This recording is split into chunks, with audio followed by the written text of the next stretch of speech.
now that we've finished all that, let us wrap up. It was a good pre-show. All right. Bluster away. Let's wrap up what Kierkegaard is, well, what Edwards has to say about Kierkegaard. Now we're going to get to his criticisms here. So he talks about Kierkegaard's two positions. A proper evaluation of Kierkegaard's doctrine that truth is subjectivity and his use of it as a means of defending Christianity is impossible unless it is realized that what he offers us is not a single theory, but an amalgamation of two quite distinct positions. As a consequence, it is not easy to criticize. Whenever one of the two positions, which make up the total theory, is justly attacked, Kierkegaard's defenders are liable to claim that he has been misunderstood and point to the other proposition against which the objections are indeed without any force. Perhaps we should begin by pointing out that although much of the time Kierkegaard appears to tell us that we should forget about the objective questions except as a means of heightening the tension of inwardness, he does revert to these issues, and as a Christian, he must do so. Putting it in different words, Kierkegaard reverts and must revert from the new sense of true, in which to say that a belief is true means no more than that it is held sincerely and without reservations. Well, that's not right. To the old sense, in which it means that it is in accordance with the facts or with reality. A person is not a Christian in any traditional sense, and certainly not in Kierkegaard's sense, if he has ceased to believe that certain propositions are true in the old sense of true. He has ceased to be a Christian if he does not believe that, as a matter of fact, there is a God, that God manifests himself in the person of Christ, and that human beings are immortal. It is not enough to believe that believing any of or all of these things with infinite passion is something admirable.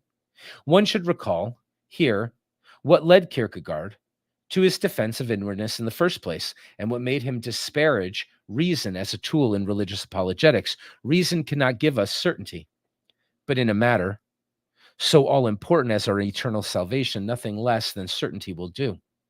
Kierkegaard is here concerned to assure his eternal salvation. He is not, or not merely concerned to defend the view that believing in eternal salvation with appropriate inwardness is something admirable. Okay, that's true. I'm just not sure Edwards is getting, well, let's decide what Edwards is getting at the end here. In one place, Kierkegaard explains that he is not much worried about the opinions of his fellow men. What he asks, is the hour and a half I have to live with men.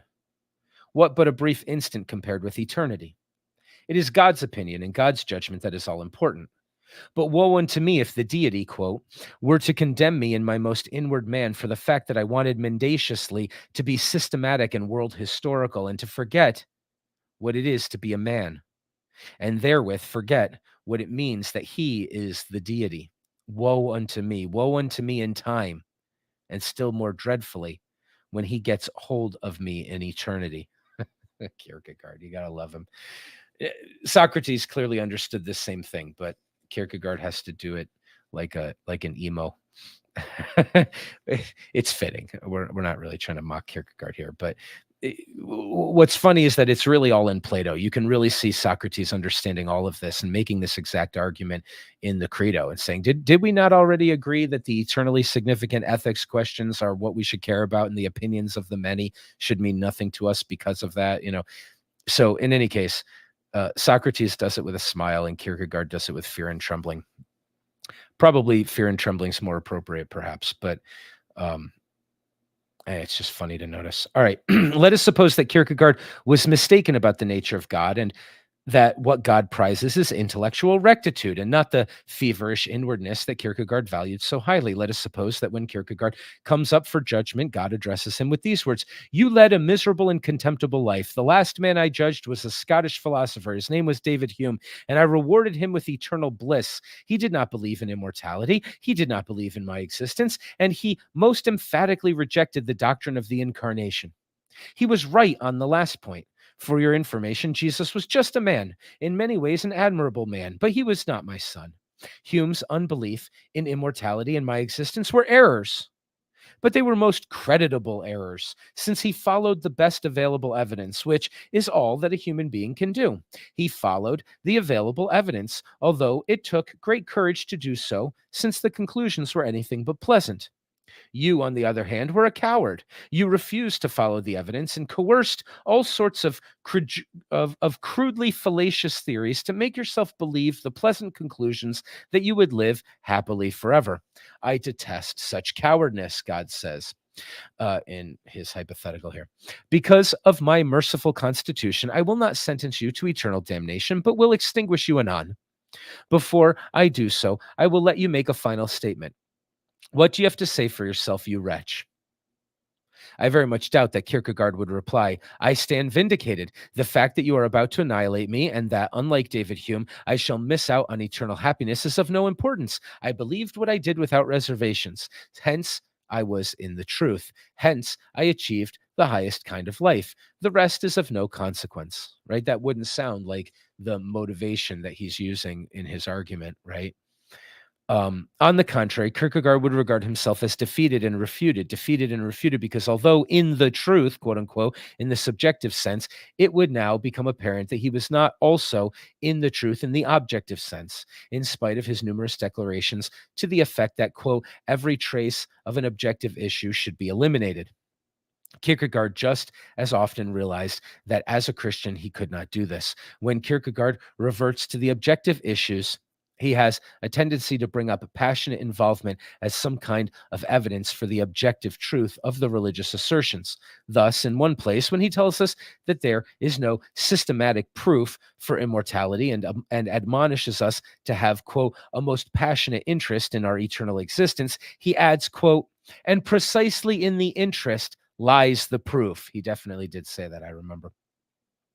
Earlier, we found him remarking that only the conclusions of the Passion are reliable, and in the journals, he observes that, quote, there is a how which has this quality, that if it is truly given, the what is also given, and that is the how of faith, unquote.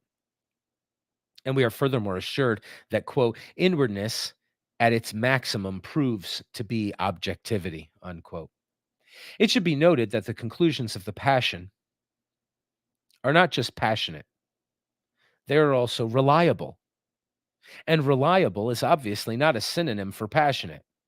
The interest in immortality is not merely a subjective state, but it also provides us with, quote unquote, proof.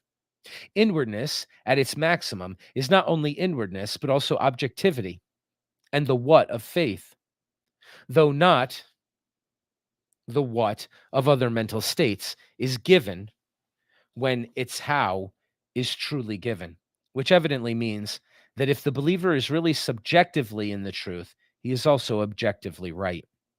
Now, whatever may be true of other contentions that are also found in Kierkegaard and may be regarded as part of his defense of Christianity, the position just sketched is a glaring and horrendous non sequitur, says Edwards. Once we revert to the objective questions, references to pitches of inwardness, to genuineness, and unreserved commitment are totally irrelevant. As Kierkegaard himself indeed recognized in several places, our interest is not any kind of proof that we are immortal. The fact that a proposition was suggested by the Passion does not make it reliable. And no how, regardless of how truly it is given, guarantees that it's what is also given, i.e., that what is asserted is true. So much for the first of Kierkegaard's positions. All right, so that's a good place to stop. What do we think of Edwards's attempt to take a hammer, and what do we think about this first hammer blow that he strikes against Kierkegaard? His argument could be summed up as Kierkegaard is dancing on two different spots, and whenever you attack one of the spots, he jumps to the other one and hops back and forth, or at least his followers or admirers might do so. But the two spots are plain to see. He wants something that's really, really true, and by that we mean objectively true, and so does he. But he wants to banish all objectivity and say that what we should do is believe with the most inward passion in the subjective version of the truth, and that itself will be the proof that we need that it is actually true. And so which is it, says Edwards? Is he just saying, be a good person and a good person would believe the Christian doctrines, even though they don't make sense sometimes, and even though it's hard to believe, because that's what matters? Or Is the true Christian someone who says, no, I believe it because it really, really is true, and it better really be true? The other half of this criticism is him saying, well, the reason why you want to do this, or at least the reason that you're giving other people to do this supposed switch from this objective truth that you want to mock so much, but secretly, he says, still smuggle in over to this other thing, is that you can never get the type of satisfaction that you need regarding something so important as your eternal salvation. Well, Edwards says, okay, so you're motivated to believe with all the passion that you can have in something that will give you the answer for that eternal salvation.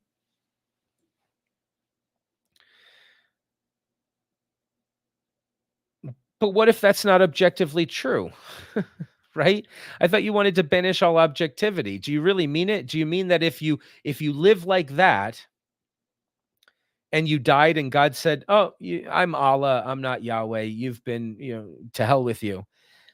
That you'd be okay with it because you felt like you did the right thing, believing something with all your passion, even though it didn't fully make sense to you or sometimes seemed unbelievable. Because which is it? Do you want to objectively really be saved, or do you really want to banish all objectivity and just sort of live as if you're saved in your own mind because of what you believe, and then die and have it not be true? Would that be good enough for you?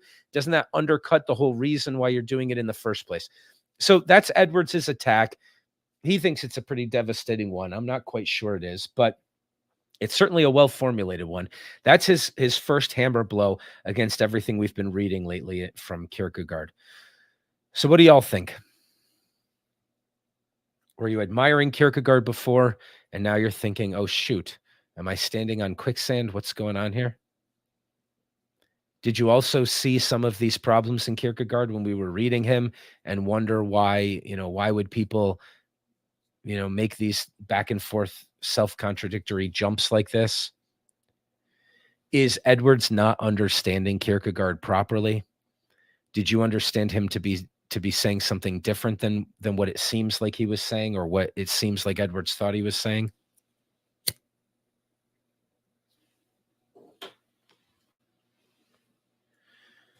This is why we don't record the classes. Sorry, go ahead. If nobody has anything to say, that's fine, but go ahead. I think it's the former. So he's talking about how, if we touched on this yesterday a little bit with Kierkegaard, on it's having the faith. It's something that stands out of what Edwards wrote is he says, a person is not a Christian in any traditional sense, and certainly not in Kierkegaard's sense, if he has ceased to believe that certain propositions are true in the old sense of true. He has ceased to be a Christian if he does not believe that, as a matter of fact, there is a God, that God manifested himself in the person of Christ, and that human beings are immortal. So Edwards thinks you can't be a Christian unless you believe those three propositions. What does Kierkegaard say about a person who believes those three propositions? Well, he's saying that it's something that we're not going to fully know until after, right, until upon reaching death, right, until leaving. I think maybe Edwards just didn't understand Kierkegaard, because remember, Kierkegaard did say a person can believe those three propositions objectively in that sense and be much further from the truth, the saving truth, than a person who doesn't believe them, but is in right orientation to the truth subjectively. Right? Remember that from yesterday? Right. Right? So Edwards is denying that. He's saying, wait, Kierkegaard, you have to look, if a person doesn't believe that Jesus was God's son, how can they be a Christian? And I think Kierkegaard is saying something that would be quite offensive to most Christians. He's saying you're all mostly wrong and unsaved.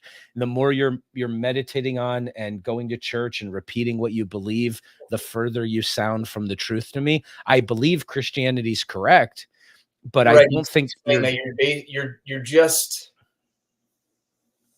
believing it without having a struggle or doing,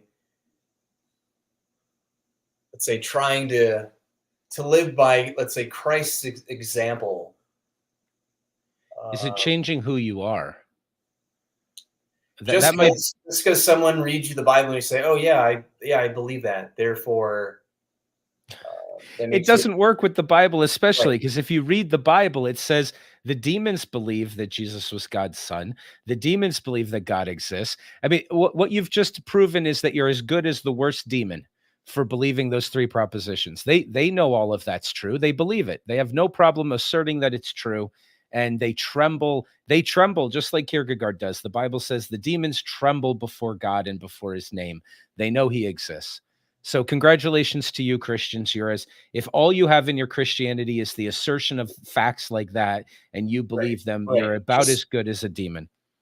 right. It's more than this belief. It's the action. It's right. I was right witnessing the fruits of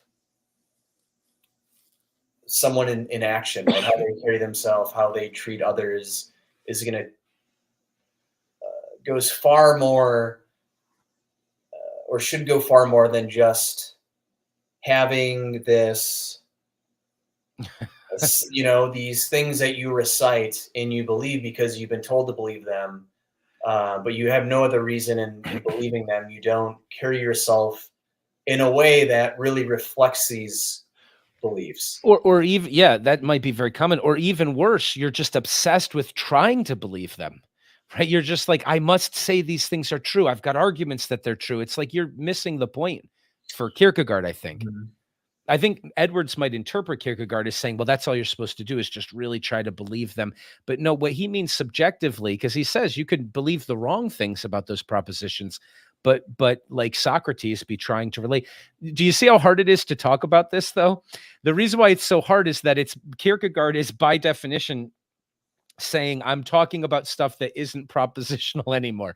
So while we're trying to get our words around it, it's Right. like, oh, Well, it's hard because you want to. It's a lot of it's that it starts with a belief, right? A lot of time, this belief, it's you have these thoughts, these ideas. You can write them down. It goes to words, or you verbalize them. It goes to words. A lot of times, that can turn into action.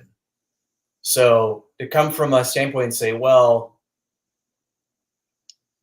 it's okay if you don't right if you don't believe this, it's more about your actions. But I don't think I he's don't saying have it's about sound. your actions. Go ahead, Is it Mark. still working for you guys? Yeah, we can hear you. Okay. Did you want to say something? Yeah, I think it was just lagging a bit. We're all good. Okay. All good now. Yeah, I'm not sure that Kierkegaard is saying it's the actions. He might at some point. We'll have to read him more. And I like what you said about the fruit, which is like the characterological, because that's the only thing we can actually, it's an indirect proof of something, but it's the only thing we can actually measure, perhaps. But I think what Kierkegaard's talking about, it's the exact same thing Socrates said before he drank the hemlock when he said it's relational. What it means is like you get to know a person, your character is changed through your relationship with that person. right, Their right, character. right. The experiences that you have, which I agree. Which what I'm, I guess, what I'm thinking about is Kierkegaard is saying like, hey, just because you believe these things, right, doesn't mean you're going to be saved, right, for the sake of believing them. It's more on, as you saying, it's being relational. It's actions, but so much of one's actions, you would say, would reflect, right? Could also reflect their beliefs. So I guess struggling because it's like I see both problem. sides to it, right? Yeah, the problem is there can't be a relational truth unless there actually is something to relate to. Mhm. That's what makes it impossible to talk about. What makes it impossible to talk about is that Socrates is insane unless there is an arche that he's been relating to. If there is, like, if I get to know you and we spend 3 years building a friendship, my character will be changed through interaction with you, and vice versa. That's what's relational. So our characters will develop and grow and challenge, but they'll be different. What Socrates is saying is, because we're trying to relate to the source of all truth being goodness, justice, and love, we will become the sorts of creatures that can detect true beauty from false beauty, real truth from lies pretending to be truth, because we're in relationship with the real thing. But the thing is, none of that makes any sense unless there is actually that thing to relate to. It's actually, and this is what I think Kierkegaard means by banish all objectivity. It has to be so intensely subjective that it's an actual relationship between ourselves and something else.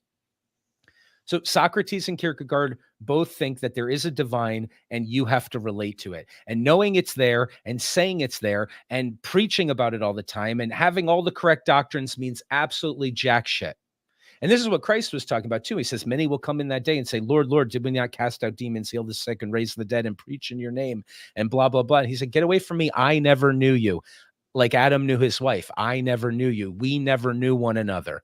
Right. So what Socrates and Kierkegaard and Christ are talking about is this idea that human beings, to them, have a capacity to actually get in a quiet place and relate to the infinite source of everything, and that thing wants to relate to us. And I think the right way of understanding what Kierkegaard's saying here is not how Edwards is putting it, where he's saying, oh, banish objectivity because it's all about how you feel about the truth.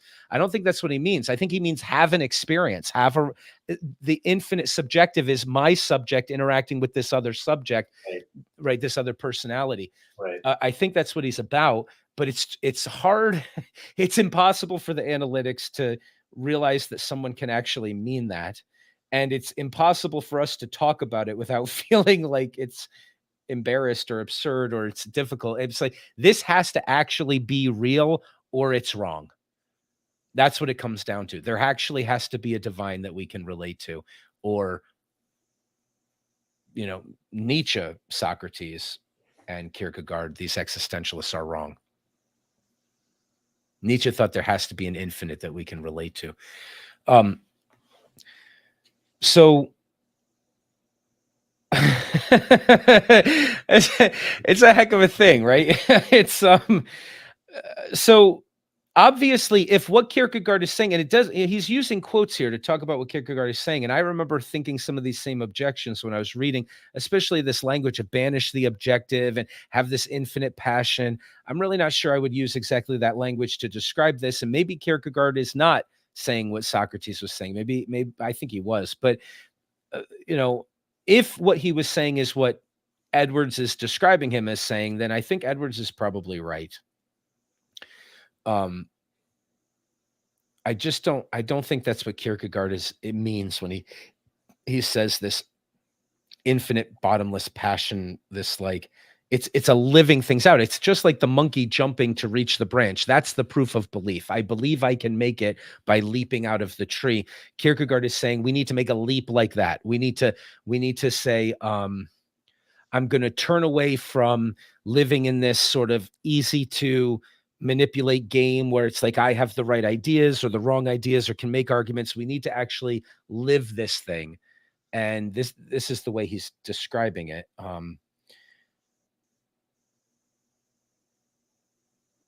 If that's what he's getting at, which is he's getting at something like that. I mean, I think that's a better reading of Kierkegaard than what Edwards is doing here, to be honest. But if that's what he's saying, yeah, these propositions, we are not reducible to formula like that. There's something deeper here, and that truth has to be deep enough for the whole of our personality, the depth of our dignity and nobility as infinitely significant personalities in this ridiculous world. And that's what I want. That's, I would think, what he means by I want the subjective truth. Have I been unfair to Edwards? Have I been too kind to Kierkegaard? I don't like some of Kierkegaard's language. Like I want to say characterological instead of subjectivity, all of these things. I can see why there's problems with the way he's using these words. But God bless him. The analytic guys just wouldn't stop. And so I'm trying to find words that circumnavigate their instinctive objections. But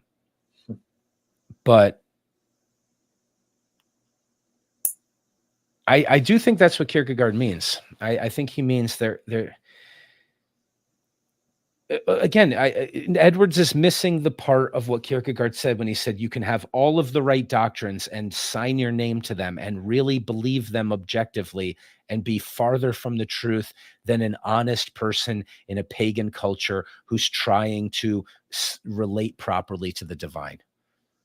Right? So I think Edwards is wrong when he says that Kierkegaard is just about trying to get the objective truth. I mean, he thinks it is the truth. I mean, it has to be real, but it is. I think what Kierkegaard's trying to say is that that's not the point. The point isn't that you would understand it to be objectively real. It's that you would understand it in your blood and in your body. And in, it's like the truth is a personality that not only got crucified, but told you to take up your cross and follow him. That's following the truth. That's having the truth. Now you can see why he has fear and trembling, right? He's not saying, oh, that's real easy like Socrates does, right? I mean, that's, I think, Kierkegaard's understanding of the truth is a personality that accepts crucifixion and tells you to do the same if you really want to follow him. So that's a cause for fear and trembling. However, the price is that's the price you have to pay to be effective in the world and to be a divine creative force, to be an author of the simulation, as one great thinker terms it. And if you pay that price, you get to fly through the matrix, you get resurrection, you get eternal life. That's what the stories are about. Socrates said, give me the hemlock, I get everything if I do that. And he did change everything. These guys could be wrong, but notice they all agree with each other. Socrates, Nietzsche, Kierkegaard, Christ, they're all saying something that it's no wonder most of us, I'm not claiming to understand it fully. I mean, Kierkegaard's saying, I have fear and trembling at this. I think it'd be a pretty crazy thing to claim that you've got this right. But they're all getting at the idea that that's really what this is.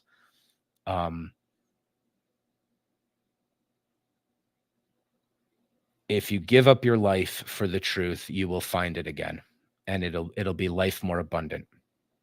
But that's the price you have to pay. I can't help but like these guys. It's a punch in the face, but it's also the kindest. It's like the wounds of a friend are more faithful than the kisses of an enemy.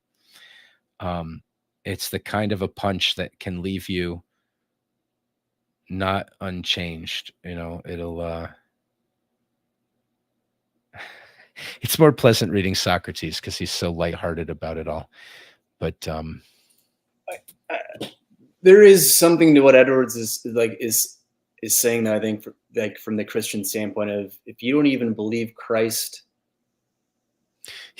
right, is a son of God. I mean, there is something to that. I mean, that's kind of the whole I think point of Christianity. Maybe big part of it. Well, okay, good. All right. So that does seem to be true. I'm going to do my best to take the opposite position on that.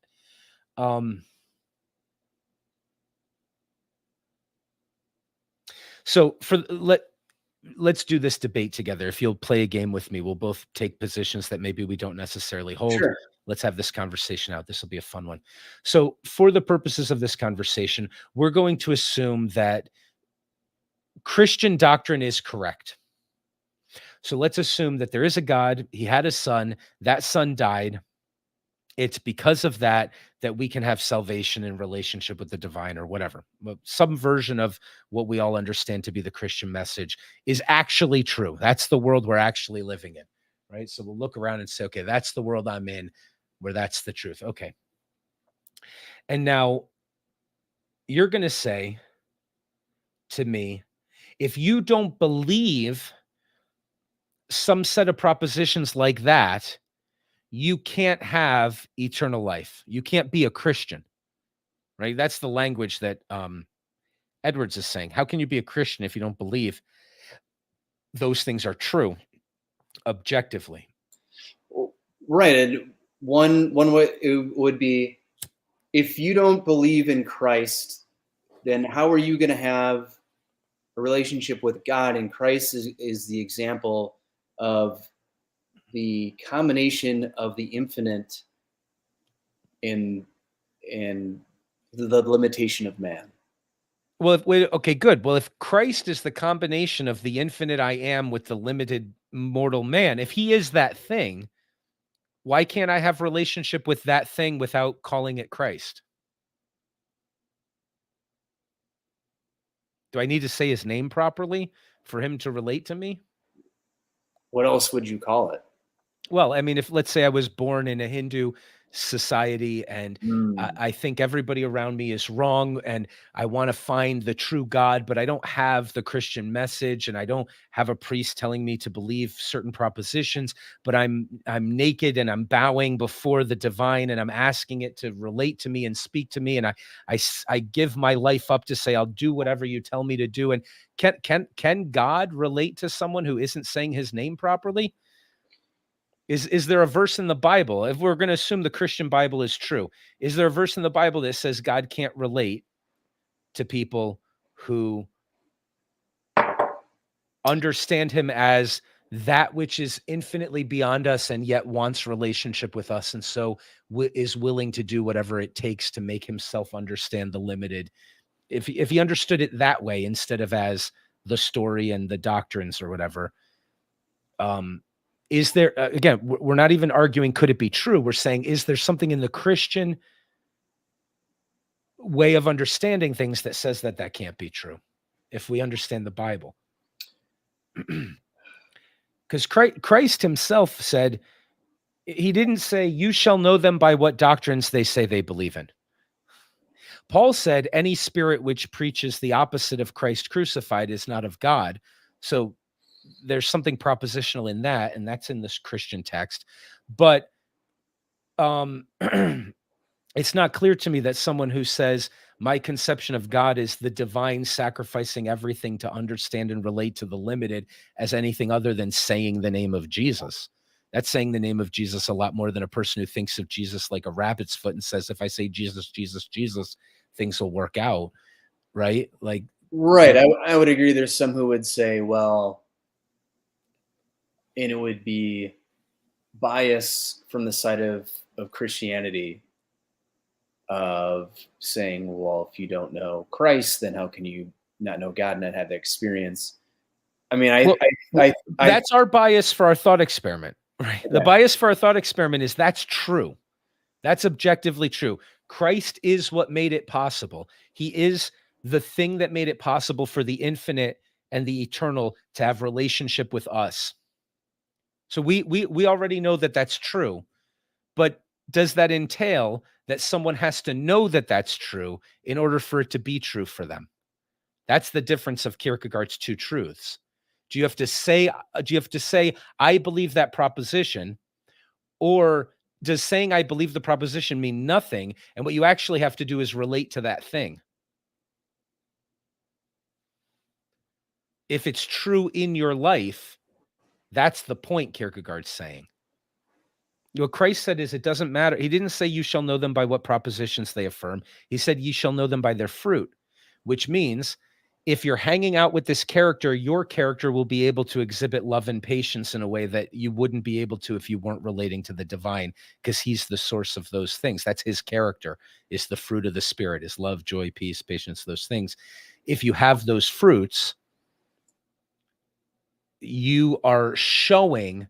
Now, again, we're in the realm where Christianity's true. What you're showing is that the work that Christ did worked for you, even if maybe you grew up in a place where you never heard that story. If we're going to take Christ's message, ye shall know them by their fruits, as doctrine, we should say that that's what he told us to do, is to conclude, oh, I met a person and just knowing him shows me more about patience and love than I've ever known before. He's exhibiting those qualities in a way that I just find profoundly admirable. I want to get to know him more because of that. If we have the doctrines, we should say, oh, he's hanging out with the divine, which was made possible by the work of Christ. We say, when did you become a Christian? He goes, what's Christian? Oh, you don't even know. Right? So it's still objectively true that Christ is what made that possible. We're not denying that. What we're saying is Christ made that possible, and he's not a petty deity who wants you to say his name properly also. I know there's a lot of Christians who would call this blasphemous, so I'm going to shut up now. Does that sound blasphemous? Is that anti-Christian in some way? Mark might have something to say. Is something checking your spirit when I talk like that? Like, wait a minute, that's not right. We're supposed to believe it's Jesus. And if you don't know that much, then you're definitely not saved.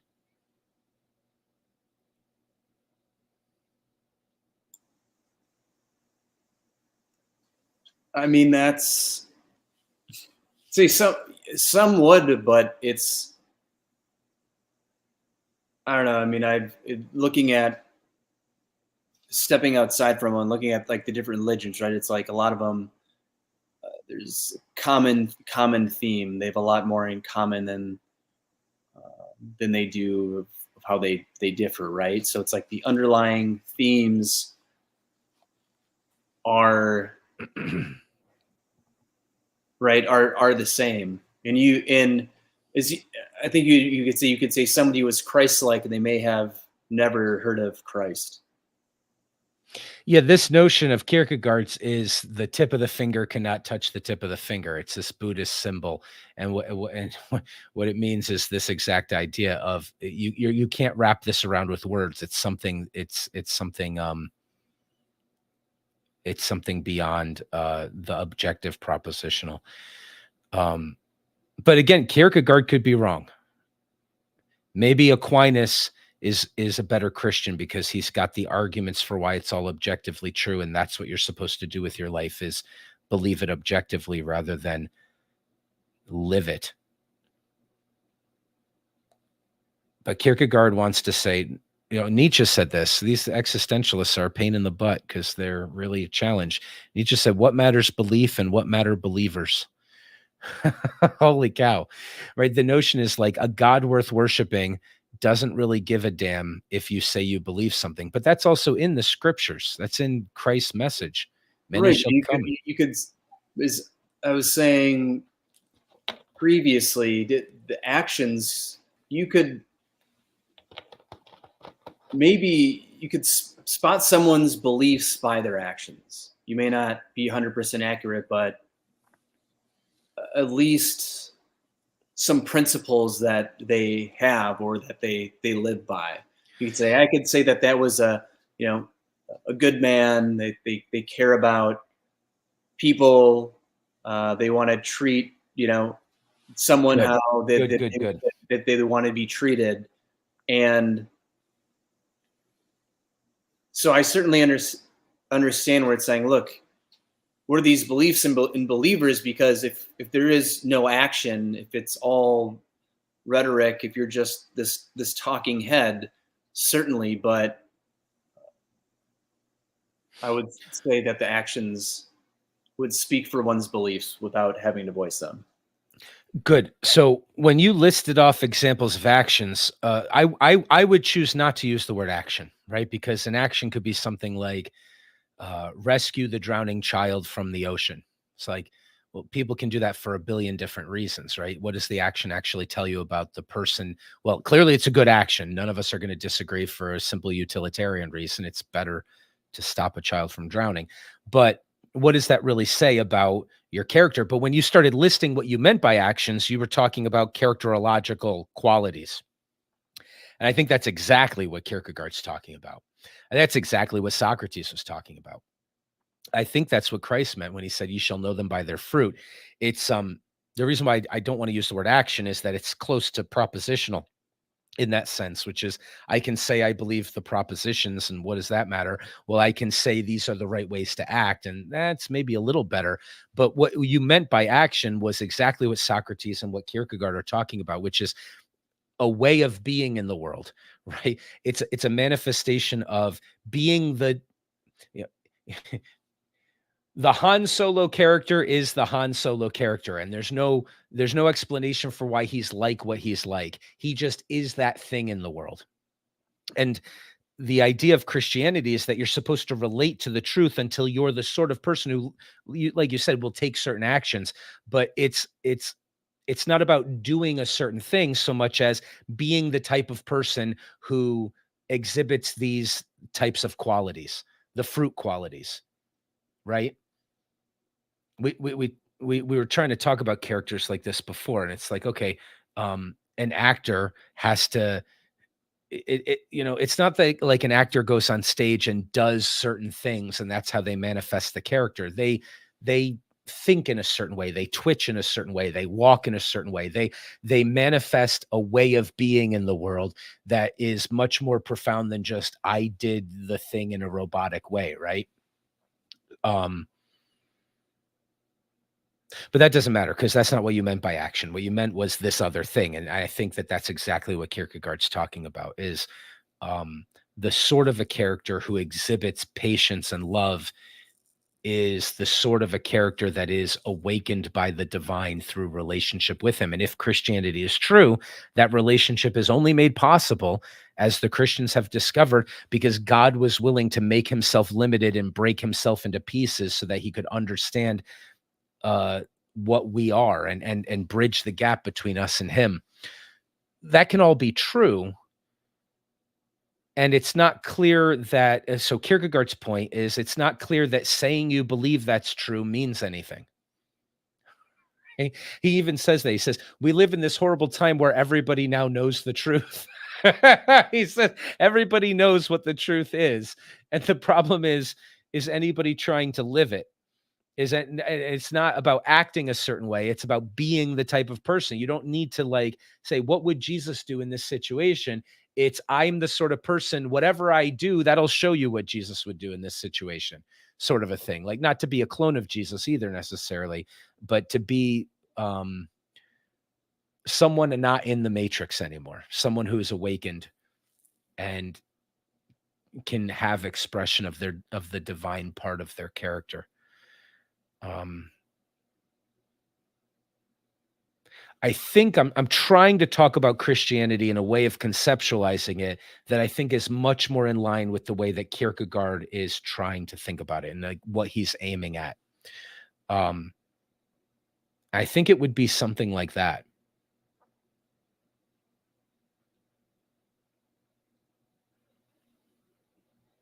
Are the ideas I'm expressing at least coherent?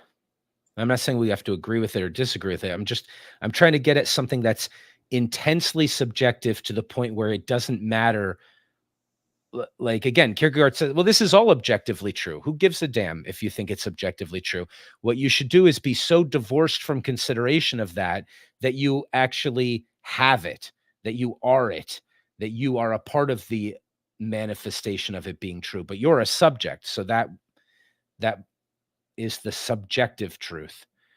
Again, I hate that he uses that word. I would just say the characterological truth. I'm curious if Mark has any. Yeah, please, Mark.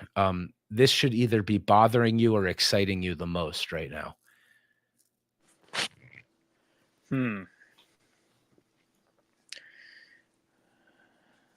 Well, it's definitely making me ponder for sure. the initial reaction is to be bothered by it, but I'm trying to step back and take a see it from a big broader perspective. Yep. Yeah, that's fine. We're not sure that this is right, by the way, but I Right. do think this is what Kierkegaard is after. And I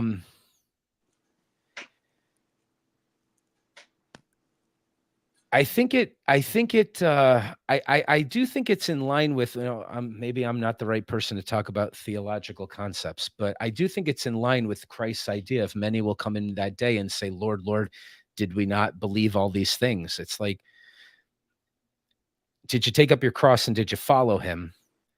And if you did that, you have relationship with him. Like, or is there a real thing like what Socrates? I think the Catholic Church actually pronounced that Socrates was a saved Christian. I think I think there's a reason for that, because if salvation, if saving grace is something like this, Socrates was a manifestation of that kind of a character. I mean, it's hard to imagine he wasn't.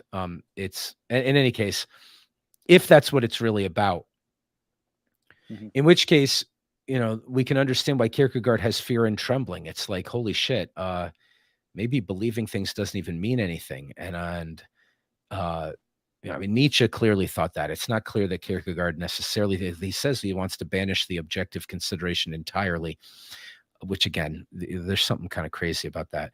But what he's after is the subject being in right relationship with the truth and being transformed by it. That is the language that Christians use when they're preaching, but they also act as though you have to, and maybe they're right. Like, I don't know that they're wrong. But they act as though you have to affirm certain ideas in order to get there. And maybe Kierkegaard has just gone into some crazy land where it's like, look, this is simpler. Just believe these things and your brain will start to be rewired. And that's part of being oriented towards the truth properly. I had this conversation about 15 years ago with a pastor. And what he said to me was, look, I think that's correct. I think it's correct that a person can have a relationship with God because of the blood that was shed on the cross, and that Christ did the work that made it possible for a person to relate to God, even though that person has never heard the gospel. But then he very quickly said, but if you tell them the gospel, they will immediately prove that all of that's true by responding with, that's it. That's it. That's exactly what I've always been thinking. Right. So he couldn't be okay with the idea that we couldn't identify people because of what club they belong to. So he said, yes, it is true technically that a person could have right relationship with God because of the work of Christ and not know that it's Christ that made it possible. But if you preach them the gospel, they will, the evidence that it was true is that they will immediately grab onto it and say, that's what I've always been talking about. And again, it's like, well, why do you have to say that? I think you have to say that because you want the assurance of believing you're in the right club. And for a guy like Kierkegaard, that's a sign of insecurity. It's a sign of, I want to believe that if I say X, Y, and Z, I'm in the club and that's all that matters. And for Kierkegaard, it's work out your salvation with fear and trembling. That's another verse in the Bible that uses the phrase fear and trembling. Is this thing is a wrestling match between the infinite being and puny you, and you've got to prevail somehow. And it should be terrifying.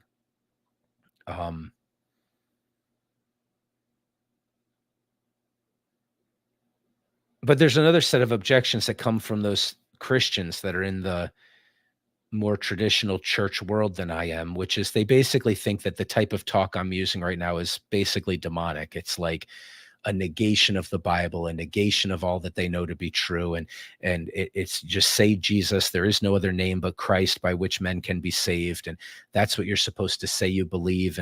And that's what matters. And maybe they're right. Like, I don't know, but Kierkegaard wanted something, and maybe he's wrong to want it, but he wanted something much more difficult than that.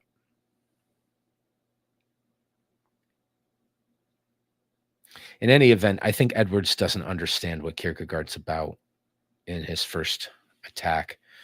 But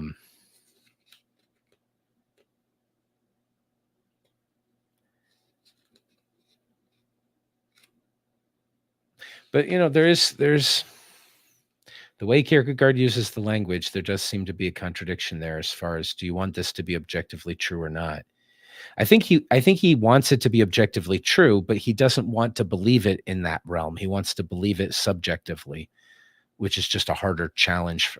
It's a harder test. Well, this is all way too heavy. Should we get into the next attack from Edwards, or should we just say, look, we dove into some sort of a pit here, and we've got stuff to think about?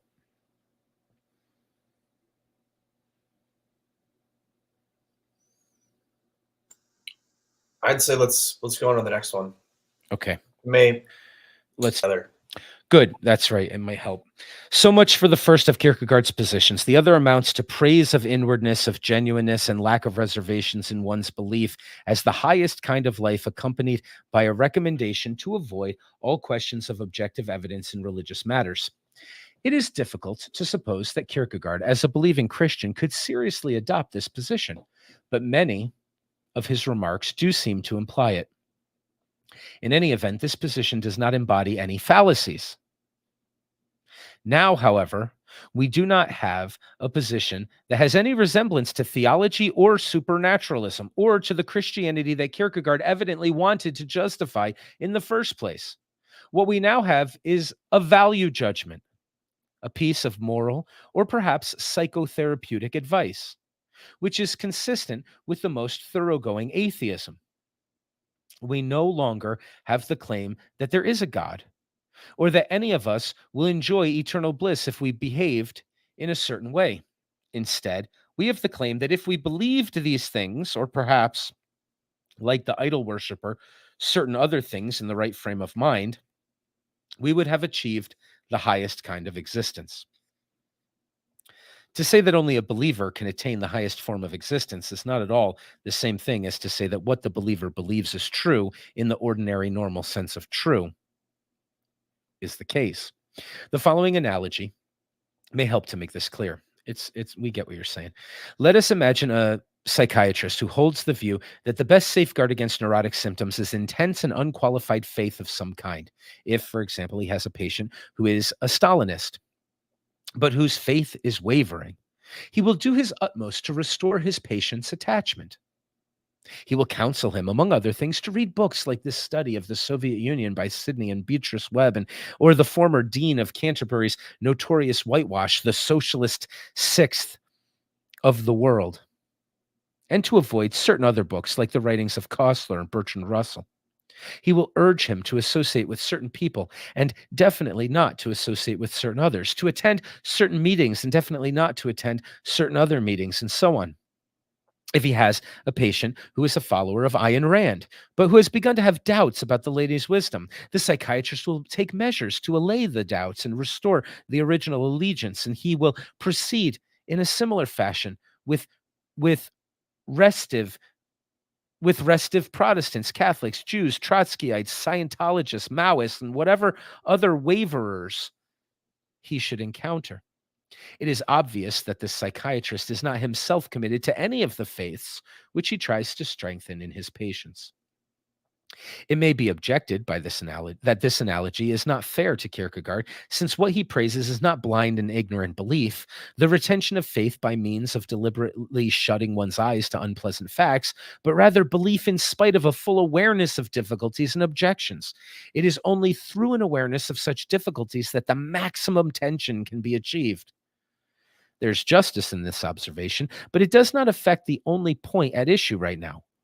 If I preach that the greatest thing in life is the state of infinite tension that comes to a believer, be he a Christian, Jew, or whatnot, who has retained his faith even after he has been made aware of the full power of the most powerful objections that the ablest critics have put forward, and if I admire those who have achieved such a state, I am not thereby committed to accepting any of these faiths.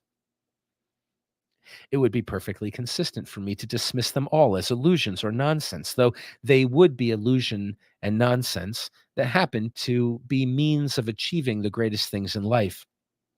Moreover, the original analogy was not wholly unfair. Although Kierkegaard does not indeed maintain that the believer who is in the truth achieves the required tension as the result of knowing the logical defects of his position, but he and his admirers also again and again praise the simple, sincere believer, the simple-minded, whom God wishes to preserve in their lovable simplicity. The quote, illiterate peasant, unquote, the man who worships an idol, but in the right spirit. And these simple, sincere believers are presumably not familiar with the quote unquote learned objections to their religions. The upshot of our discussion so far is that Kierkegaard has not offered anything that can be called a justification of Christianity, that he has not offered us any grounds for regarding Christian belief as true in any sense in which this has been questioned by his opponents. The first of the two positions, detectable in his writings, is indeed an attempt to show that the doctrines of Christianity are true, but it is a huge and obvious non sequitur. The second position, which is in effect a commendation of inwardness or subjectivity as the highest thing a person can achieve, does not embody any fallacies, but it is no longer a defense of Christianity. These difficulties are not apparent only if one has failed to see that we have two positions and not merely one. This fact, in turn, is obscured by the use of true in a new sense, while evidently retaining many of the associations of its old sense. We shall say more about this technique in the next section. All right, we have a second objection here. I think Edwards's position might still hold it, even if we point out that Kierkegaard is not saying you should have a subjective belief in anything. He's saying you should infinitely, subjectively, inwardly, maximally believe in Christianity, right? He's not saying you'll live the best life if you do that with any other religion. But Edwards's criticism might still stand despite that fact, right? Because what he's saying is, well, if you've really separated this whole Christianity thing, what's the point of it? The point of it is to really, really believe. You've changed the topic from what Christianity was about, according to what Edwards thinks Christianity was about, to just how much can you make yourself really believe it? Well, not even objectively believe it, just be a person who really believes it's true despite all. Says, well, if that's the test, where's Christ in that? Is Christ the thing that makes it possible for you to be a moron who believes things for no good reason? I mean, it seems like the actual doctrines of Christianity are lost. Edwards is saying, if what you've done is focus so hard on actually believing in this subjective way that Kierkegaard wants. So I think that's Edwards's criticism here. That's his second one.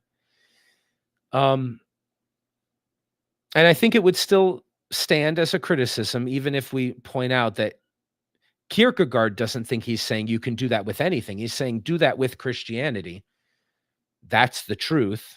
And then Edwards is saying, well, why are you talking about truth like it's subjectively true again? I thought you wanted to banish all of that and just really believe. So it's almost like Edwards is he's taking the interpretation he has of Kierkegaard and trying to hold Kierkegaard's feet to the fire and say, really, just subjectively, it doesn't have to actually be true. And Kierkegaard's, well, that's not what I meant. I meant it is true, but it doesn't matter that you think it's true. But Edwards says, well, if what really matters is that you believe it in your character, not like I assert the proposition is true, but I'm living as if it's true and according to it, that might be useful psychologically. Yeah, I could see how that could be helpful advice, but what does that have to do with truth? Says Edwards. The truth has to be objective truth, he thinks. So, question, has Kierkegaard lost sight of truth as we want, the more meaningful sense of truth? Is Edwards's idea of truth more meaningful? And has Kierkegaard become a subjectivist without realizing it? Postmodernist without realizing it? Has he opened the door to, well, it feels right to me, and that's all that matters. He doesn't sound like that's what he's doing, but maybe he's just too blind to realize that's what he's done. I think that might be Edwards's position on what Kierkegaard's up to. Savad, does this criticism hold as much water as the first one or more? Can you summarize that again? Yeah. So I think what Edwards is saying is, my understanding of Kierkegaard is that he's saying, forget about it being objectively true. It is objectively true. But what does that matter if you say that? What you should do is banish that consideration and just try to believe it in the maximum way that you possibly can. Orient your entire soul and body and what you're aimed at as if it's true, so that it's true for you as the subject. That's what really matters. And Edwards is saying, really? That's what really matters? Where's Christianity in that? Oh, you just changed the subject from what Christianity was talking about to, can you really make yourself, I do believe, I do believe, I do believe, I do believe, or like, okay, maybe that's the best way to live. Couldn't you do that with anything? Couldn't you do that with Scientology? Why doesn't it have to be objectively true? Because you're not endorsing that, Kierkegaard. You're not saying do that with anything. You're saying do that with Christianity because it's the truth. So you haven't banished objectivity. It has to actually be true, right? And so, but furthermore, beyond that, he's saying, well, now that that's all that matters, why didn't Christ come to earth and instead of being crucified, live the example of a person who really believes and say, really believe like I really believe, right? He's saying you missed the point of Christianity yourself, Kierkegaard. It was about something else. And now you think it's just about the subject himself and how he's oriented towards it.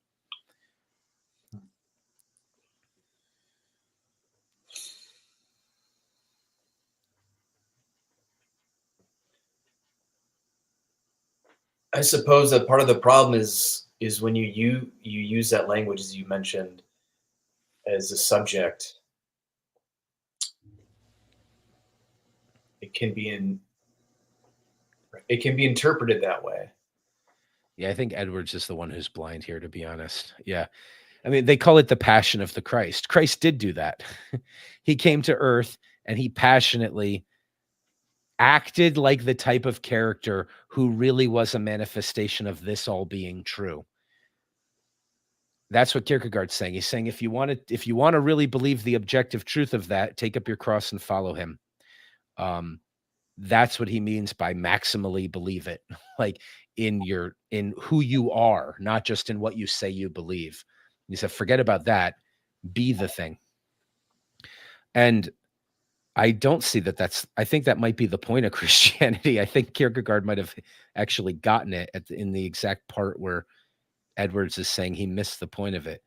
And also these analytical types, they always say, well, truth always meant objective truth. No, I don't think it did. It didn't mean it when Christ said, I am the truth. Right? It's that characterological thing. That's what the Greeks understood it as.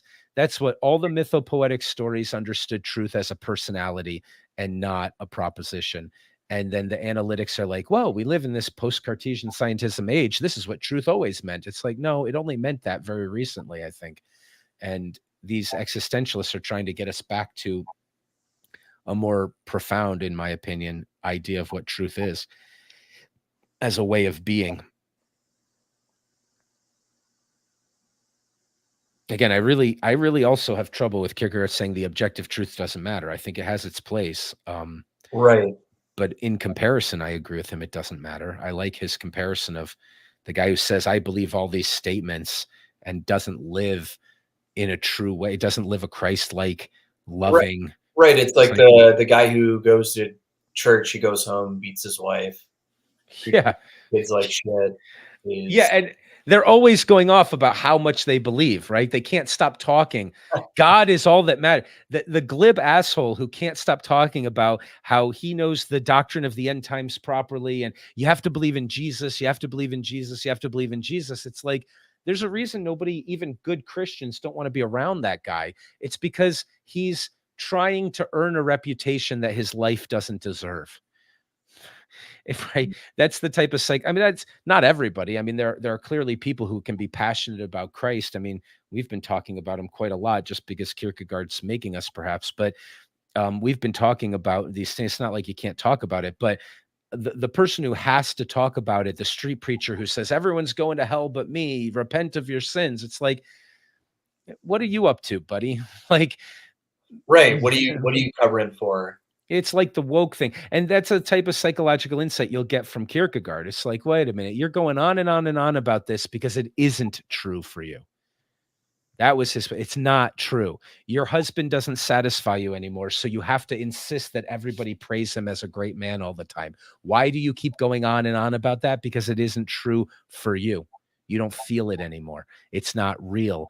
And right, that's Kierkegaard. It's not my example. Trying to convince me or yourself. Yeah, that wasn't my example. That was Kierkegaard from his essay. That was his example. But yeah, it's the guy that has to always go around trying to prove something. It's the guy who tells you about how manly he is. There's a reason he has to say it.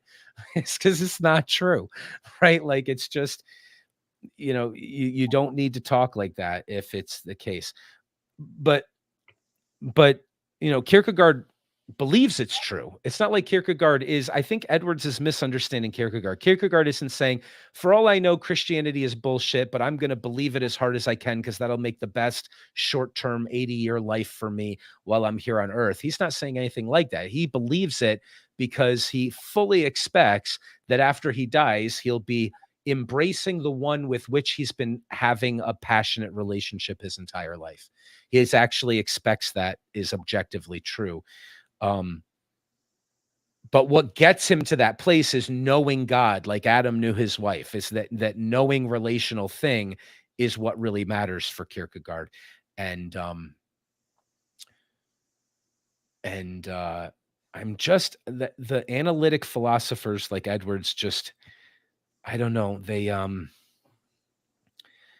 well, let's say for psychologically understandable reasons, they like to stay in the nice, secure, this is a simple proposition. These are formulas. We can do, I can understand why. I mean, Kierkegaard is full of fear and trembling for good reason, right? He's going out into the chaotic oceans of things that God better fucking show up and be real.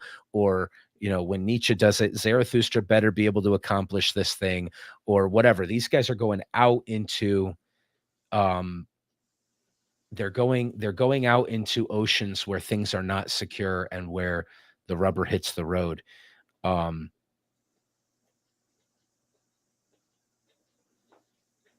So far for me, Edwards is just not grasping what Kierkegaard's trying to do. I definitely think Kierkegaard opens himself up with the language he's using, but for fuck's sake, he did it at the same time Nietzsche was writing. So we've learned some lessons about how to say these things in a way where the analytics can't quite throw up the same objections. But I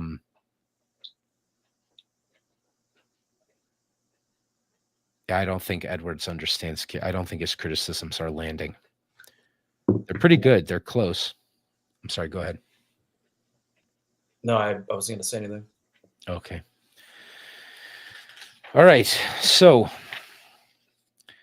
even talking about Kierkegaard, it still punches in the face the whole time. All right.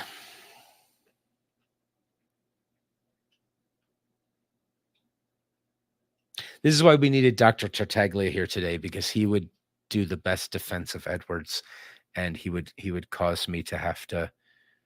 He would provide the most challenges to my attempt to defend Kierkegaard in the face of these things. When we get his technology working again, maybe we should come back and do this. All right. So Edwards goes on to the new interpretation of truth. Again, he thinks it's new. I really think it's the older understanding, but the new interpretation of truth. Barrett maintains Kierkegaard has provided us with a new interpretation of the idea of truth, and this, as we saw, is claimed to have been a major turning point in European philosophy. Again, we had talked about, I don't think so, but okay.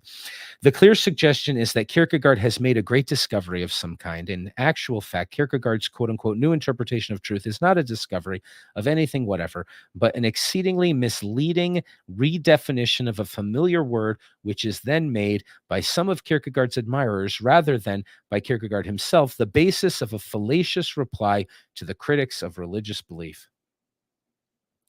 Redefinitions, to be sure, need not be misleading, and sometimes they are very amply justified. In mechanics, the word work does not mean quite the same thing as it does in everyday life. The physicist's redefinition of work is justified because of the purposes of mechanics. Some word is needed to refer to the product of a force acting on a body and the displacement of that body in the direction of the force consequent upon this action.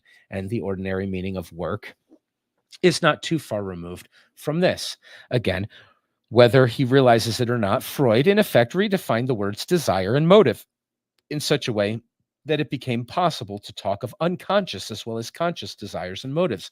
And it is at least arguable that it is only by means of his broader concepts that certain human actions and feelings can be adequately explained. However, it should be noted that in the case of these defensible redefinitions, the new sense of the word is continuous with the old one. And furthermore, it is possible to specify the gains that are involved in the new ways of talking. So we can already see Edwards is going to say 2 tests for a good redefinition. It should be congruent with the old definition, and you should be able to see the benefit of slightly altering what it includes. There are other redefinitions which involve no such gains and which, moreover, are bound to produce confusion. Let us suppose, for example, that I decided that the word shoe in a new way should mean something else, making it equivalent to footwear. In my new sense of shoe, I will apply the word not only to what are presently called shoes, but also, among other things, to socks. If, for example, I wear what I normally call gray socks under black shoes, I will now say I am wearing 2 pairs of shoes, gray cotton shoes inside of my black leather shoes. One may, if one desires, call the redefinition a new interpretation of the idea of a shoe, but it clearly embodies no discovery of any kind and no insight into anything whatever. Redefinition or reinterpretation, it is a pointless and confusing verbal practice. Pointless because we already have the word sock to refer to socks, and confusing because unless we are constantly reminded that the word shoe is used in a new way, we are bound to reintroduce some or all of its old associations. As far as I can see, exactly the same verdict must be pronounced on Kierkegaard's handling of the word true. We have certain expressions at our disposal for referring to what he calls being in the truth in the subjective sense, believing sincerely, believing genuinely, believing without reservations. These are all words we have. For sock, why do you insist on calling the sock a shoe? We already have the word sock. You could have just said believing sincerely, Kierkegaard, and that's more important than believing the objectively or something. And others, whereas we reserve the word true for what Kierkegaard calls being in the truth in the objective sense. We frequently say, and we easily understand such things as, he really deeply and genuinely believed such and such, but it turned out to be false. That's a thing we used to be able to say, right? We used to be able to say he sincerely believed, but it turned out his belief was in error. But now it seems like with Kierkegaard's idea, if you're sincerely believing, that is the truth. This is not clarifying. This is making language harder to use, and it's taking away certain ideas from us that were once quite valuable. All right. If we started using the word true to mean also what we now mean by believing genuinely or believing without reservations, nothing but confusion could result. Some people have a tendency to revert to accepted or ordinary senses. Such confusion is very likely to occur. And in fact, as pointed out in the previous section, it is precisely this that has occurred in the present instance. You do not make a false or doubtful proposition true by calling it true any more than you do make socks into shoes by calling them shoes. As soon as we cut through the verbal fog and do not allow any of the associations of the old sense of the word true to mislead us, we shall see that Kierkegaard's new interpretation of truth does absolutely nothing to ward off the Kantian critique or any of the other well-known objections to theistic belief. Kant's critique was disturbing, presumably because it made it doubtful whether theism was true. More radical critics of religious belief gave reasons for supposing that theism is false. It is evident that true and false are here used in the objective sense. The believers were disturbed because they wanted to be right in the objective sense, because they wished to be assured that what they believed was true, that there is a God and an afterlife, and whatever else made up their religions. If it could be shown that the theistic arguments attacked by Kant can withstand his criticism, and that the atheistic critics used arguments of dubious validity, this would certainly be the point, and it would rightly reduce grounds for concern. To be told, however, that they need not worry so long as their belief is genuine, which is all that being in the truth in the subjective sense comes to, is totally beside the point. It does not give the believers what they needed or wanted, nor assuming they were genuine believers, does it give them anything of whose possession they were not already assured. It would be difficult to find a more perfect illustration of the fallacy of ignoratio elenchi.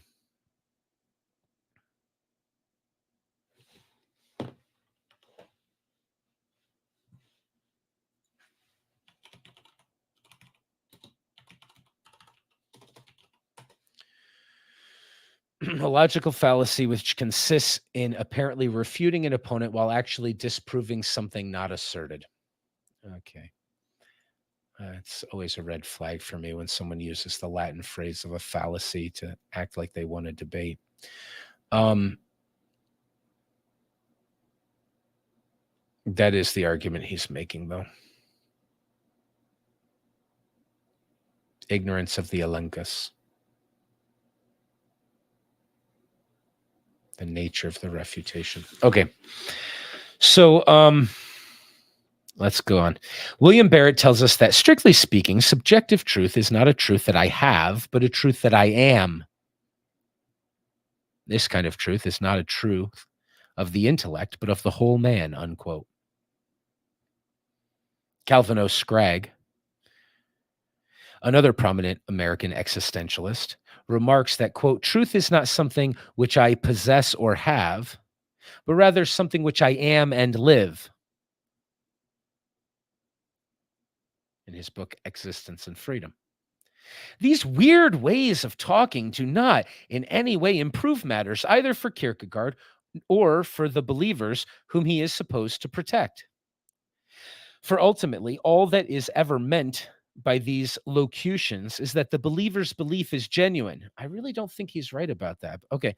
That his religion is not merely a verbal profession, but something that deeply affects his life. And this is no answer to those who try to show that what the believer believes is false or baseless or otherwise objectionable.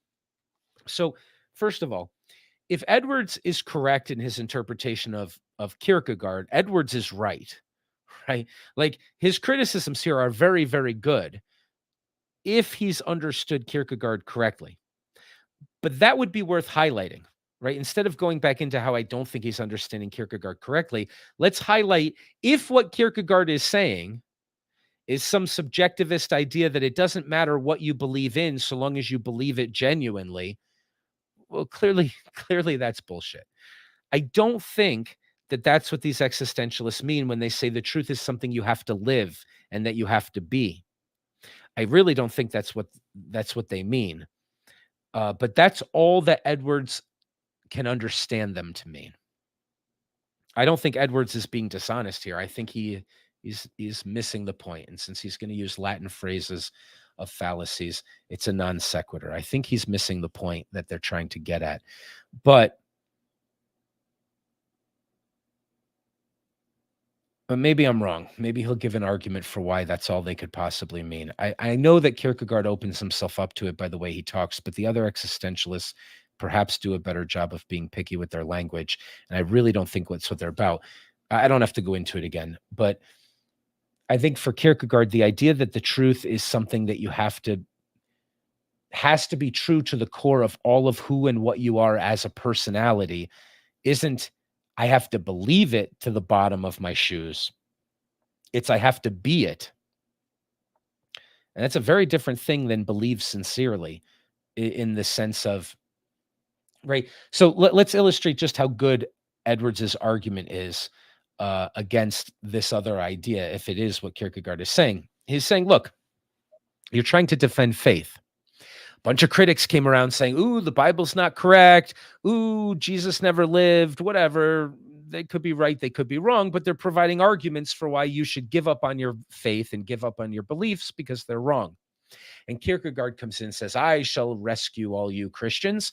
I will redefine truth as believing with your whole maximum being as solidly and fully as you can. That's what it means to be in the truth subjectively, and that's what you should be after.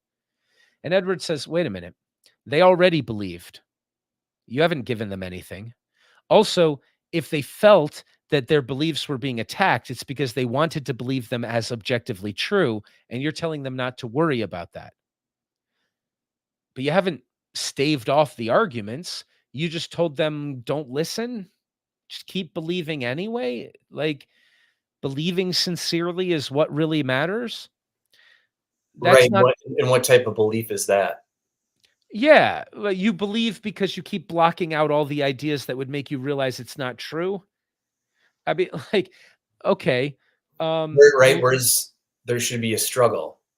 Like Edward said before, if that's the type of creature you are, and you come before a loving God that has any care for truth and good character, he should cast you into annihilation, and he should take all the atheists and give them infinite bliss. At least they had the fucking courage to follow reason where it led, and God should like them more for that.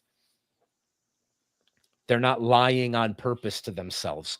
Is it right? That's what a blasphemous thing to say. Christ said, I am the truth, and the truth is what matters. And I'm going to believe it knowing it's a lie or thinking it's a lie. I'm going to be a lie. And that's how I'm going to be a manifestation of the truth. It's almost the exact opposite of Christianity in the Kierkegaardian sense of being the truth, right? It's being a lie. And Edwards is saying, look, if there's a God and he cares about the truth, he's going to hate you for doing that. He would really like it if you just said, oh, I wish there was more evidence, God, but I couldn't bring myself to believe. But at least I was honest, right? Like, that's what Edwards thinks. Now, was that a Pascal argument, or I forget whose argument that was? Basically, God, what kind of God wouldn't want us to question and find the truth, even about his very existence.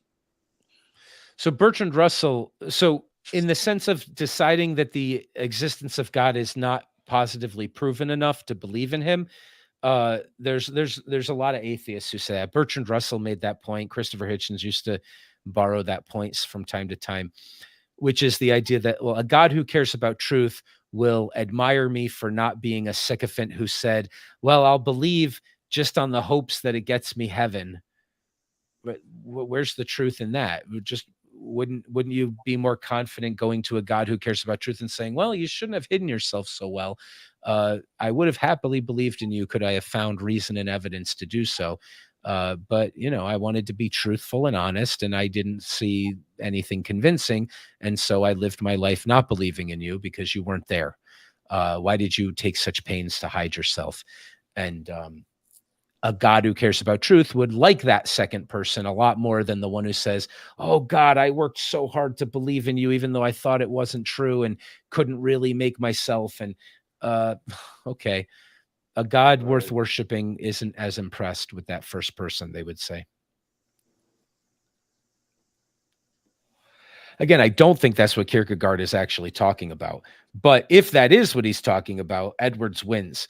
Pascal, you brought up Pascal. He was the one almost saying the opposite. He was saying, look, if you can't believe, then you have to do a little mathematical calculus. So he addresses his pensée to those who are so made that they cannot believe, or who say that they are so made that they cannot believe. The Bertrand Russell types, the atheists who say, look, I've looked around at the world. I see no evidence. It doesn't seem true to me. I've used some logic and some philosophy, the limited amount that I can use. And I'm not convinced that there's a God. So I'm not going to say I believe in him. And Pascal says, well, wait a minute. Hold on a second. If you say you don't believe in God, and you're wrong, you get eternal damnation. If you say you don't believe in God and you're right, nothing happens when you die. If you say you believe in God and you're wrong, nothing happens when you die. If you say you believe in God and you're right, you get eternal salvation. So since there's an infinite prize to be won, even if you think there's only a 0.000000001% chance that it could be true, multiply that by an infinite prize, and you can follow logic into the position of saying, I should say I believe, right? And it's precisely Pascal's wager that Bertrand Russell and Edwards here is basically quoting Bertrand Russell. He's not just quoting, he's using that notion in a very powerful and poetic way, where he's saying, look, a God who's worth worshiping isn't impressed with sycophants who say they believe because they're afraid of hell. That can't be what it's blasphemous to say that that's a God who is the truth. A God like a real God of truth would like me more for not believing, since I didn't have good reasons. I don't actually, in fact, think that Kierkegaard is doing that type of Pascalian wager thing here. I don't think he's doing that at all. But maybe I'm wrong. Maybe Edwards is correct. If Edwards is correct in his reading of Kierkegaard, I think Edwards is winning the argument. I think his criticisms are correct. But these existentialists are, I think, too profound for analytics to understand what they're really talking about. And like I said before, I think that Barrett is wrong in thinking that Kierkegaard hit on something new here. It was in Socrates. It was in Socrates. It was in Christ. He said, I am the truth. That's this isn't a new definition of truth. This is the old definition of truth. I will be true, my darling. The arrow flies straight and true. Like, I am the thing that you think I am, and I will behave as if that's what I am when you're not around. I will be true, my darling. That's what it means. I am integral. I am the thing that you think I am. What you're relating to is real. That's what that's the type of the sense of truth that Christ must have been using when he said, I am the truth, right? I am an embodiment of truth. The truth is a personality, not a proposition. And I think the truth was a personality and not a proposition for 250,000 years before Descartes came along and we decided it had to be objective scientific truth. And it was that for 150,000 years before the philosophers came along and said truth is a proposition that we can argue towards, before Thales started all that up. So I think they're wrong in even asserting that Kierkegaard's doing something new here. I think he's trying to get to the old prophetic, profound, mythopoetic way of understanding being as infused with personality, including the truth aspect of it, the logos principle.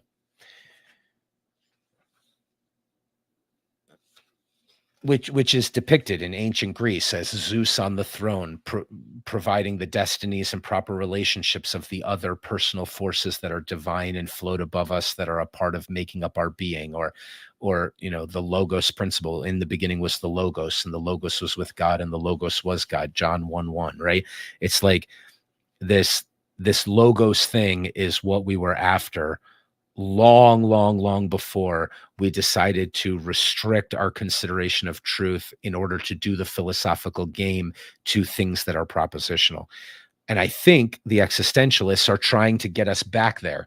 They're throwing an anchor. They're putting one foot back to the prophetic 200,000 years ago and standing there and saying, okay, we need this again, because we're going way off the rails. The objective truth's important. It is objectively true. It's just that doesn't matter compared to this. If you don't have this, who cares if you have that only?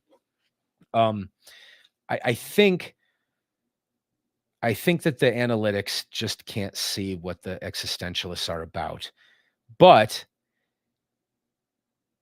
if Edwards's depiction of what Kierkegaard is saying is not anything like that, and if it's just, he's just saying believe, believe, believe, and that's all that matters, it is contemptible. I think that the argument that he's making against it is very, very good. And it might apply more to Pascal and his wager, perhaps, although he was a mathematician, and we don't want to be unfair to anybody we're not currently reading. But if somebody were saying what Edwards takes Kierkegaard to be saying, I think Edwards is the one who is correct. But you know, what's interesting about that is that it speaks to us as correct, right? There's something quite noble about the thing that says, I will say to the infinite God, I followed truthfully my convictions. The analytics don't realize that they're talking characterologically when they do that, I don't think, right? That's not, what is that? Is that a robotic? I did the formula. It didn't seem like God was real, so I didn't believe. No, they're actually saying, no, a God who cares about truth would like me more for that.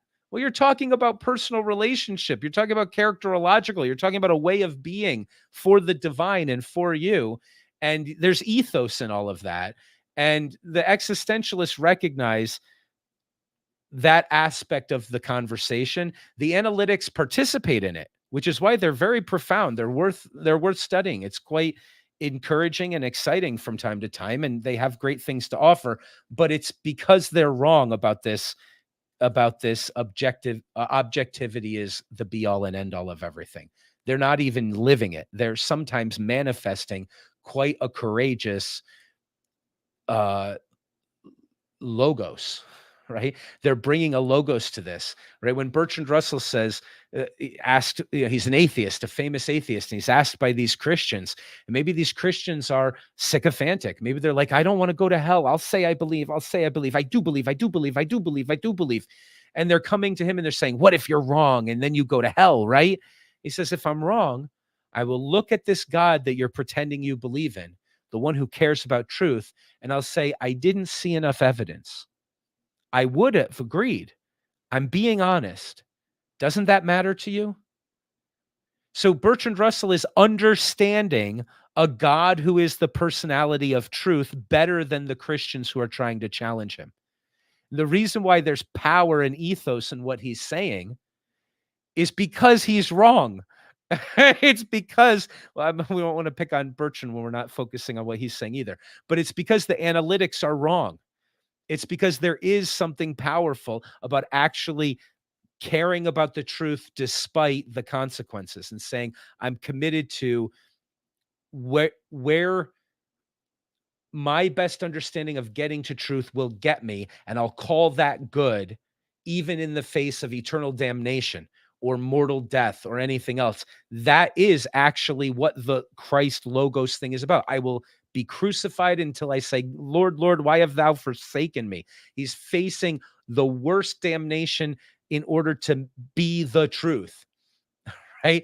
So I think the existentialists are right, which is why sometimes these atheists have, again, like Kierkegaard said, they can be closer to the truth, closer to that thing that Kierkegaard's after than the person who says, I do believe, I do believe, I do believe, I need to believe. Kierkegaard said that's a mistake. It's a mistake to say, I know it's not true because of a fact, and it's a mistake to say, I know it's true, I've got a good argument. Both are missing the point. But I think he's right. And I think this analytic attack on it, as I think Edwards just isn't understanding what he's about. So how's that?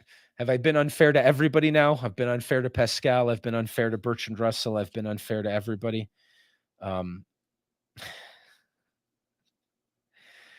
We really do need Dr. Tartaglia here for this. Our conversations have been about this topic for about 6 years. It's one of our best conversations, and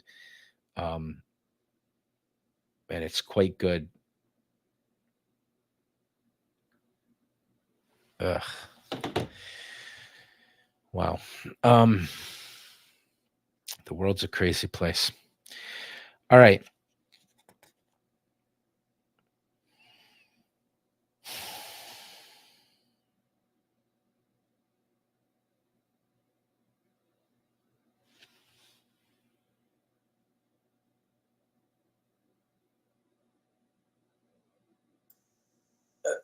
Thinking about, when you're saying,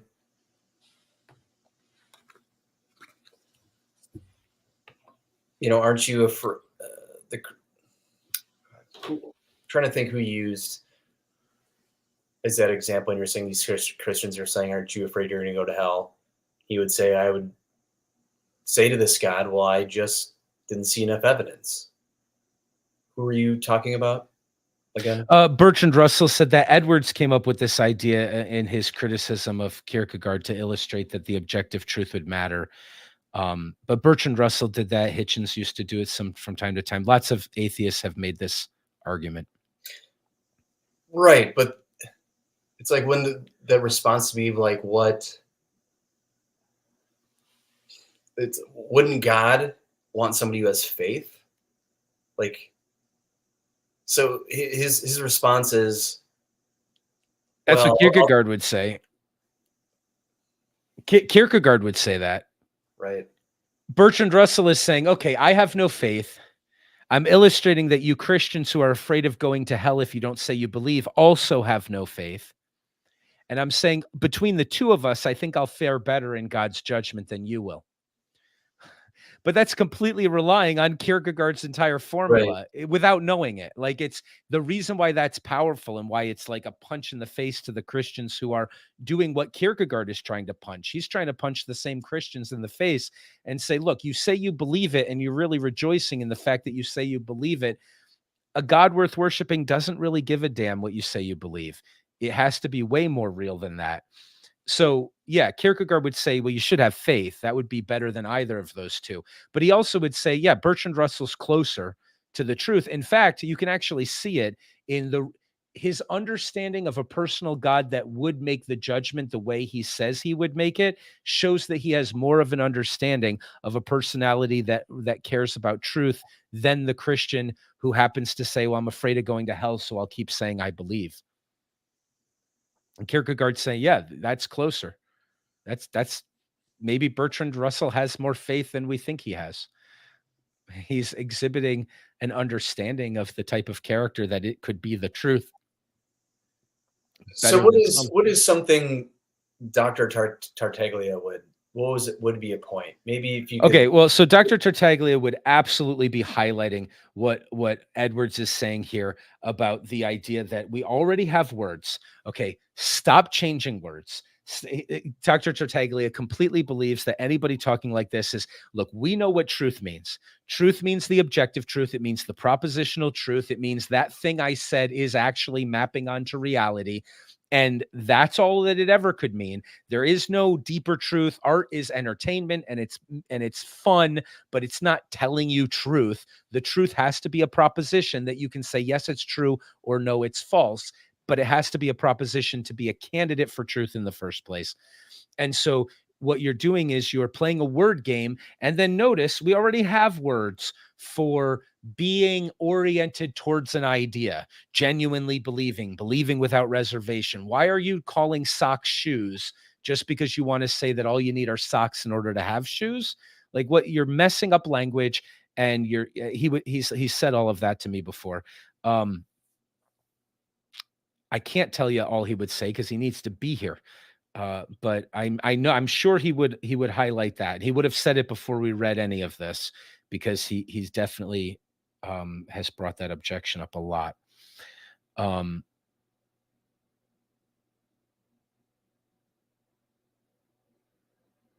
I think he tries to understand what we mean by the truth could be a personality. That sounds like, to him, that sounds like the way it sounds to Edwards, babble. It sounds like misusing language, right? Like, look, we're philosophers. Is this statement true? That I can deal with. Let's use logic. Let's use reason. Let's use induction and deduction and arguments. Does it contradict itself? We've got all sorts of tests for, is this proposition true? What the hell do you mean? Is this person true? And I think Tartaglia has pointed out to me before that other languages, he thinks at least, don't have the ambiguity of the word truth. It's just an artifact of English that we say, the arrow flies straight and true, or I will be true, my darling. That's not actually true of the ancient Greek, or I don't know that he's right about that, but he seems to think that at least in modern languages, that's just happens to be an artifact of English, he says. I don't think that's the case. I mean, if Christ is saying, I am the truth, well, the idea that truth can be personality based is definitely there. If Socrates said we're trying to relate to the source of all truth, he's using personal language for that. So I don't think he's right about that, but he would make that objection, or he has at least in the past. We're going to have to get his technology working, because he's definitely analytic. He also points out the dangers that I've been pointing out. And when the pre-show, we should have been recording it, but we've been talking about these different languages and how the words mean something slightly different and all of this stuff in these different realms of the mythopoetic, the philosophical, and the scientific. He points out all the dangers of the mythopoetic and the idea that you don't want to think you've got propositional truth from it. I mean, it's from his criticisms that I developed both sides of that coin as I've been trying to make that model, because it's been quite useful to have a guy like him, not just clever, but clearly himself oriented towards the truth in a very genuine way, offering up really important challenges to, don't go drowning out there. You need to have something that's, and then I go looking for things that can make this navigatable. But Kierkegaard and Nietzsche, these guys understood how dangerous it was too, and yet they also wanted to dive out into those waters. The analytics do not want to do that. We're in a castle on a mountain. There's the beach way out there. We never even visit the beach. Why the fuck is Nietzsche cliff diving over there? Why has Kierkegaard taken a rowboat into the middle of a storm so that he can dive to the bottom of the ocean? What the hell is wrong with those people is basically the attitude of guys like Edwards and these analytics. It's like, let's stay where we know what words mean, and let's just talk that shit out. The existentialists go, look, we see the end of that. It's a dead end. You're not going to really get to what you really need. You need something out there. But that's the disagreement between it's again, I'm phrasing it as a characterological inclination, disposition, personality difference between the two, right? I'm not saying here's the statement that they disagree on. I'm saying here's what this side is inclined to go and find, and here's what this side is inclined to stay the hell away from, because it seems like insanity and error lie that way, and it does. Those are real risks. There's fear and trembling for a reason. But I'm describing it in that characterological way because I think that is the deepest language for trying to understand what these guys are up to. Well, we're going to get him on here for sure. I mean, we've done these 2 classes on Kierkegaard now. After, we did more when we were reading his actual essay, but now that we're looking at it from this analytical, critical perspective, we definitely need him here. So we'll get the technology working again, and maybe we'll have this conversation again before we wrap up this section. So it's quite late, and I don't think we can finish the last 2 pages today. So let's go to the after show. We have some housekeeping to discuss about our plans for Saturday and things. So that works. Okay. All right.